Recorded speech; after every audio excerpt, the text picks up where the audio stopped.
তাকওয়া বা আল্লাহ তাআলার ভয়, এই সম্পর্কে রব্বুল আলামিন তিনি নিজেই পবিত্র কোরআনের মধ্যে বলছেন। আল্লাহ পাক রব্বুল আলামিন বলেন, ইয়া আইয়ুহাল্লাযীনা আমানু কুতিবা আলাইকুমুস সিয়াম কামা কুতিবা আলাল্লাযীনা মিন ক্বাবলিকুম লাআল্লাকুম তাত্তাকুন। আল্লাহ পাক রব্বুল আলামিন বলেন, পৃথিবীতে যে মানুষগুলো তোমরা নিজেদেরকে ঈমানদার বলে পরিচয় দাও, নিঃসন্দেহে আমি আল্লাহ পাক রব্বুল আলামিন তোমাদেরকে জানাচ্ছি, তোমরা ভালো করে আমার কথাগুলো শ্রবণ করো। কুতিবা আলাইকুমুস সিয়াম, অবশ্যই তোমাদের উপরে রমাদান মাসের রোজাকে ফরজ করা হয়েছে। আর কেবলমাত্র শুধুমাত্র তোমাদের উপরে এই রোজাকে ফরজ করা হয়নি, বরং তোমাদের পূর্বে এমন অনেক মানুষ এই পৃথিবীতে ছিল, তাদের উপরেও রোজাকে আমি আল্লাহ পাক ফরজ করেছিলাম। এই যে আমি আল্লাহ পাক মানব জাতির উপরে রোজাকে ফরজ করলাম, কারণ কি? কারণ হলো লাআল্লাকুম তাত্তাকুন, যেন তোমরা প্রত্যেকেই এই রোজা রাখার মাধ্যমে তাকওয়া অর্জন করতে পারো। সুবহানাল্লাহ। তো রব্বুল আলামিন এই রোজাটা তিনি মানুষের উপরে ফরজ করলেন, কারণ কি? মানুষকে তিনি কষ্ট দিতে চান এই কারণে না, এই কারণে তো না। কোন কারণে? লাআল্লাকুম তাত্তাকুন, যেন তোমরা এই রোজা রাখার মাধ্যমে তাকওয়া অর্জন করতে পারো। তাকওয়া এটা আবার কি জিনিস? আমি তো একটা উদাহরণ নানান সময় আপনাদেরকে দেই, আপনারা সবাই হয়তো উদাহরণটা জানেন। একজন মানুষ সকালবেলা সাহারি খেয়েছে, রোজা রাখবে। এখন লোকটা ইফতার করবে কখন? জোহরের নামাজের পরে। কখন? সন্ধ্যার সময়। আসরের পরে কিন্তু মোটামুটি সকলের ভিতরেই একটা ক্লান্তি ভাব চলে আসে। আমার তো আসে, আপনাদের আসে না? সবারই কিন্তু আসে। আমি যেহেতু ইয়ং, তো ইয়াং হওয়ার পরে আমার মধ্যে যেহেতু আসে, আপনারা তো আমার থেকে মুরব্বী, নিঃসন্দেহে এই ক্লান্তি ভাবটা আপনাদের মধ্যেও কিন্তু বেশি এবং আসে। হয়তো আপনারা স্বীকার করবেন না অনেকে এটা। তো এত কষ্ট করার পরেও, প্রচণ্ড পানির তৃষ্ণা লাগার পরেও ঘরের ভিতরে ঢুকে দেখলেন কে যেন শরবত বানিয়ে রেখেছে, আড়ালে আবডালে কেউ আপনাকে দেখবে না খেলে, তবু আপনি কি ওইটা খাবেন? দুনিয়ার কোনো মানুষ তো আপনাকে দেখতে পাচ্ছে না। যদি বলি কেন আপনি খাবেন না, বলবেন হুজুর আপনি কি পাগল নাকি? কেন খাবো আমি ওটা? কারণ রোজা রেখেছি তো আমি কোনো মানুষকে দেখানোর জন্যে না। কাকে দেখানোর জন্যে? আল্লাহকে। মানুষ না দেখলেও আমাকে দেখবে তো একজন। জবান ছেড়ে বলেন তো তিনি কে? আল্লাহ। তো আল্লাহর ভয়ে দেখেন, কোনো মানুষ আমাকে দেখবে না, আড়ালে আবডালে আমরা আল্লাহর ভয়ে খাচ্ছি না। এই যে আল্লাহর ভয়ে যে আপনি খেলেন না, এটার নামই হচ্ছে তাকওয়া। সম্মানিত প্রিয় ভাইয়েরা, তাকওয়া এটা কি জিনিস? ওমর ইবনে আব্দুল আজিজ রাহিমাহুল্লাহ তিনি বলেন, লাইসা তাকওয়াল্লাহ, আরে এটা তো তাকওয়া নয়, বিসিয়ামিন নাহার, যে তুমি সকাল থেকে নিয়ে সন্ধ্যা পর্যন্ত না খেয়ে থাকবা, আল্লাহর জন্য রোজা রাখবা, এটার নাম তো তাকওয়া না। ওয়ালা বিকিয়ামিল লাইল, ইশার পর থেকে নিয়ে ফজর পর্যন্ত তুমি তাহাজ্জুদ নামাজ পড়বা, এটার নাম তো তাকওয়া না। ওয়ালাকিন তাকওয়াল্লাহ, তাকওয়াটা হচ্ছে ওই জিনিস। কোন জিনিস? তারকু মা হারামাল্লাহ, আল্লাহ পাক যেই জিনিসগুলো তোমাদের উপরে হারাম করে দিয়েছেন ওই হারাম জিনিসগুলোকে পরিত্যাগ করা, এবং যেই জিনিসগুলো তিনি তোমাদের উপরে ফরজ করেছেন শত ব্যস্ততার মধ্য দিয়েও ওই ফরজ বিধানটা আদায় করার নামই হচ্ছে তাকওয়া। সম্মানিত প্রিয় ভাইয়েরা,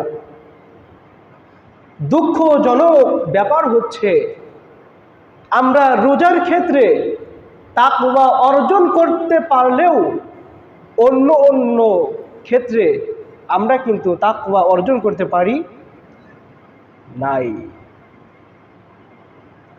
একটা গল্প মনে পড়লো, আমার একজন বন্ধু রয়েছে, তার বাড়ি হচ্ছে খুলনা।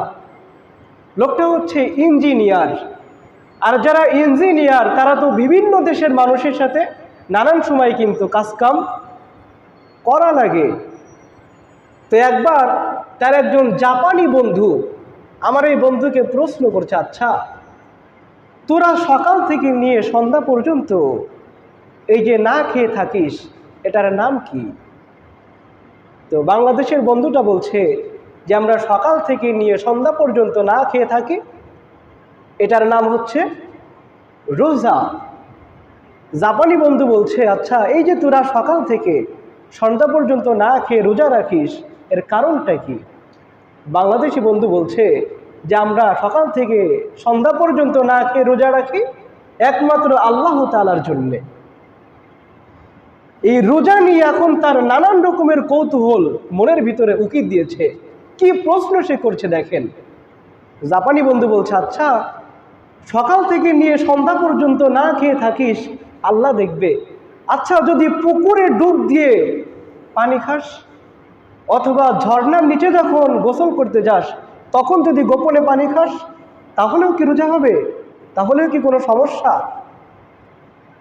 বাংলাদেশি বন্ধু বলছে, আরে গোপনে কেন পানি খেতে যাব আমরা?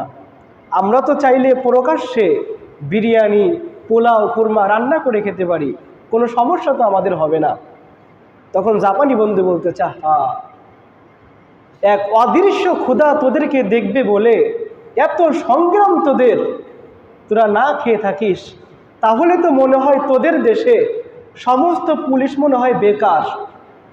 কারণ যেই দেশের মানুষ এক অদৃশ্য ক্ষুধার ভয়ে না খেয়ে থাকে, আড়ালে আবডালে কোনো কিছুই খায় না, ওই দেশের মানুষ তো কোনো রকমের অন্যায় কাজগুলো করতে পারে।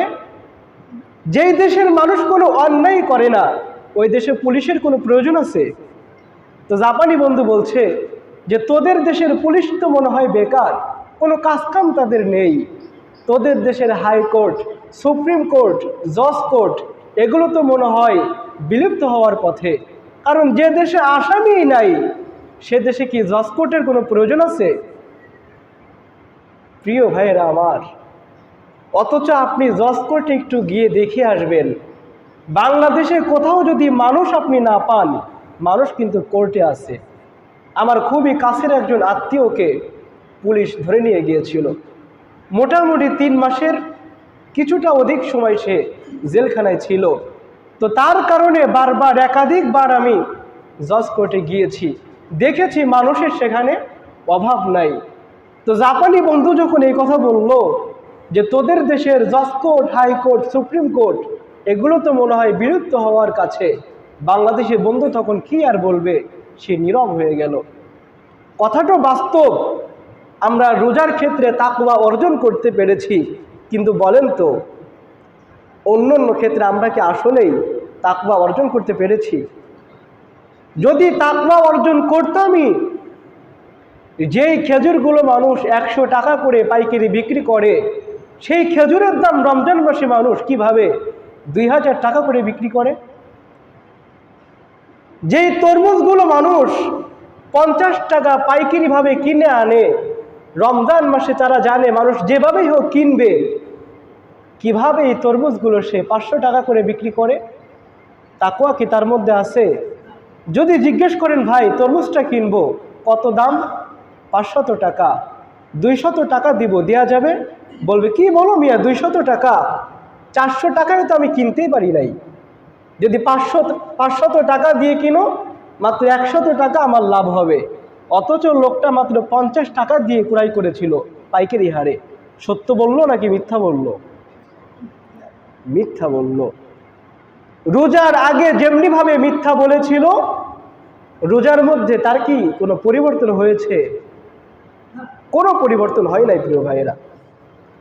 তো রোজা আপনি রাখলেন, রোজা রাখার মাধ্যমে যদি আপনি তাকওয়া অর্জন করতে না পারেন, তাহলে এই রোজা আমাদের কি বা কাজে আসবে বলেন? কোনো কাজে আসবে? কোনো কাজে আসবে না। কারণ বিশ্বনবী সাল্লাল্লাহু আলাইহি ওয়াসাল্লাম বলেন, লাইসা সিয়ামু মিনাল আকলি ওয়াশ শুরবি। সাহাবারা, তোমরা কি মনে করেছো সকালে সাহরি খাবা, সন্ধ্যা পর্যন্ত না খেয়ে থাকবা, মনে করেছো এটার নাম কি রোজা? সাহাবীরা বললেন যে ইয়া রাসূলুল্লাহ, আমরা তো তাই মনে করি, সকালে সাহরি খাবো, সন্ধ্যার সময় ইফতার করব, এটার নামই রোজা। নবীজি বললেন না, এটার নাম তো রোজা না। রোজা কিসের নাম? ইন্নামাস সিয়ামু মিনাল লাগবি ওয়ার রাফাসি। তুমি যেমনি ভাবে না খেয়ে থাকলে এবং পৃথিবীতে অন্য যত রকমের গুনাহ আছে, সমস্ত গুনাহ থেকে পরিত্যাগ করা, সমস্ত গুনাহ থেকে বিরত থাকা, এটার নামই হচ্ছে প্রকৃত রোজা। কিন্তু বলেন তো, সকাল থেকে নিয়ে সন্ধ্যা পর্যন্ত না খেয়ে থাকে, আবার মিথ্যা কথাও বলে, এমন মানুষ তো মনে হয় আমাদের রাজবাড়িতে নাই। আছে? আছে? আছে। বিশ্বনবী সাল্লাল্লাহু আলাইহি ওয়াসাল্লাম বলেন, পৃথিবীতে যে মানুষগুলো সকাল থেকে সন্ধ্যা পর্যন্ত না খেয়ে থাকবে, কিন্তু অন্য ক্ষেত্রে সে গুনাহগুলোকে পরিত্যাগ করবে না, এই ব্যক্তির রোজার বিনিময়ে একটা নেকিও সে পাবে না। বিশ্বনবী সাল্লাল্লাহু আলাইহি ওয়াসাল্লাম বলেন, কাম মিন সাইমিন লাইসা লাহু মিন সিয়ামিহি ইল্লা যামাউ। পৃথিবীতে এমন অনেক রোজাদার ব্যক্তি আছে, যেই রোজাদার ব্যক্তিগুলো সকাল থেকে সন্ধ্যা পর্যন্ত না খেয়ে তারা কষ্ট করে। এই যে কষ্ট তারা করলো, এই কষ্টের বিনিময়ে রব্বুল আলামিন একটা নেকিও তাদের আমল নামায় তিনি দেন না। নবীজি বলেন, কাম মিন সাইমিন, কেবলমাত্র একজন দুইজন রোজাদার না, এমন লক্ষ লক্ষ হাজার হাজার রোজাদার ব্যক্তি পৃথিবীতে আছে, যেই মানুষগুলো কেবলমাত্র সওয়াব পাওয়ার জন্য তারা রোজা রাখে, কিন্তু নবীজি বলেন তারা না খেয়ে থাকে এটা ঠিক আছে, কিন্তু অন্য গুনাহগুলো পরিত্যাগ না করার কারণে এই কষ্টের বিনিময়ে রব্বুল আলামিন একটা নেকিও তাদের আমল নামায় তিনি দেন না। নাউযু বিল্লাহি মিন যালিক। সম্মানিত প্রিয় ভাইয়েরা, এই জন্য রব্বুল আলামিন বলেন, রোজা রাখার মাধ্যমে তোমাদেরকে আমি যে শিক্ষাটা দিতে চাচ্ছি, তোমরা যেন তাকওয়া অর্জন করতে পারো। আমরা সবাই তাকওয়া অর্জন করতে রাজি আছি তো? বলেন ইনশাআল্লাহ। পৃথিবীতে যে মানুষগুলো প্রতিটি ক্ষেত্রে তারা তাকওয়া অর্জন করবে, রব্বুল আলামিন এই ব্যক্তিদের সম্পর্কে পবিত্র কোরআনের মধ্যে তিনি বলছেন, আল্লাহ পাক রব্বুল আলামিন বলেন, ইন্নাল্লাহা ইউহিব্বুল মুত্তাকিন। রব্বুল আলামিন বলেন, অবশ্যই আমি আল্লাহ পাক রব্বুল আলামিন মুত্তাকিদের সাথে আছি। কাদের সাথে? মুত্তাকিদের সাথে। রব্বুল আলামিন অন্য আয়াতের ভিতরে তিনি বলেন, ওয়াত্তাকুল্লাহা ওয়া'লামু আন্নাল্লাহা মা'আল মুত্তাকিন। আল্লাহ পাক রব্বুল আলামিন বলেন, পৃথিবীতে যেই মানুষগুলো তাকওয়া অবলম্বন করেছে, যেই মানুষগুলো তাকওয়া অবলম্বন করে মুত্তাকি হতে পেরেছে, অবশ্যই আমি আল্লাহ পাক রব্বুল আলামিন তাদেরকে ভালোবাসি এবং তাদের সাথে আমি আল্লাহ পাক রব্বুল আলামিন থাকি। এবার আপনাদের সবার কাছে আমার একটা প্রশ্ন, সকলে এক বাক্যে উত্তর দিবেন। যেই মুত্তাকিকে রব্বুল আলামিন ভালোবাসে, যেই মুত্তাকিদের সাথে রব্বুল আলামিন থাকতে চান, বলেন তো এই মুত্তাকিদের কি আর কোনো ভয় আছে নাকি? ভয় আছে? কোনো ভয় নাই। রব্বুল আলামিন এই ব্যক্তিদের সম্পর্কে তিনি বলছেন পরকালে কি অবস্থা হবে তাদের। আল্লাহ পাক রব্বুল আলামিন বলেন, ওয়া আম্মা মান খাফা মাকামা রাব্বিহি ওয়া নাহান নাফসা আনিল হাওয়া।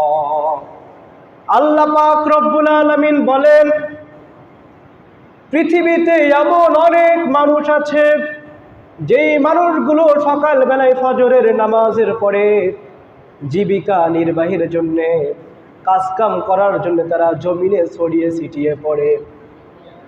এই মানুষগুলো সন্ধ্যা পর্যন্ত তারা কাজ করে। আবার এমনও অনেক মানুষ এই পৃথিবীতে আছে যেই মানুষগুলো সন্ধ্যার সময় তারা জমিনে ছড়িয়ে ছিটিয়ে পড়ে, ফজর পর্যন্ত তারা কাজ কাম করে। এই যে মানুষগুলো রাত এবং দিন একাকার করে তারা কাজ করেছে, প্রতিটি কাজ করার সময় তারা মাথার ভিতরে একটা জিনিস চিন্তা করেছে, যে কাজটাই আমি করি না কেন অবশ্যই পরকালে রব্বুল আলামিনের সামনে দাঁড়িয়ে আমাকে জবাবদিহিতা করা লাগবে। আল্লাহ পাক রব্বুল আলামিন বলেন, এই যে মানুষটা এই চিন্তা সে করেছিল, যেই কাজটাই আমি করি না কেন পরকালে অবশ্যই আল্লাহর সামনে দাঁড়িয়ে দাঁড়িয়ে আমাকে হিসাব দেয়া লাগবে। আমি আল্লাহ পাক রব্বুল আলামিন ঘোষণা দিয়ে দিচ্ছি, ফাইন্নাল জান্নাতা হিয়াল মাওয়া। যেই ব্যক্তি পৃথিবীতে সদা সর্বদা আমি আল্লাহকে ভয় করে চলবে, পরকালে আমি আল্লাহ পাক রব্বুল আলামিন নিঃসন্দেহে জান্নাতকে এই ব্যক্তির আবাসস্থল বানিয়ে দিব। সুবহানাল্লাহ। তো তাকওয়া অবলম্বন করলে আমাদের সর্বশেষ স্থান হবে কোথায়? জান্নাতের ভিতরে। সম্মানিত প্রিয় ভাইরা, তো আমরা বলছিলাম যে রব্বুল আলামিন রোজা থেকে মূলত আমাদেরকে কি শিক্ষাটা তিনি দিতে চান। 1 নম্বর শিক্ষা হচ্ছে এই রোজা রাখার মাধ্যমে আমরা যেন তাকওয়া অবলম্বন করতে পারি, এটা হচ্ছে 1 নম্বর শিক্ষা।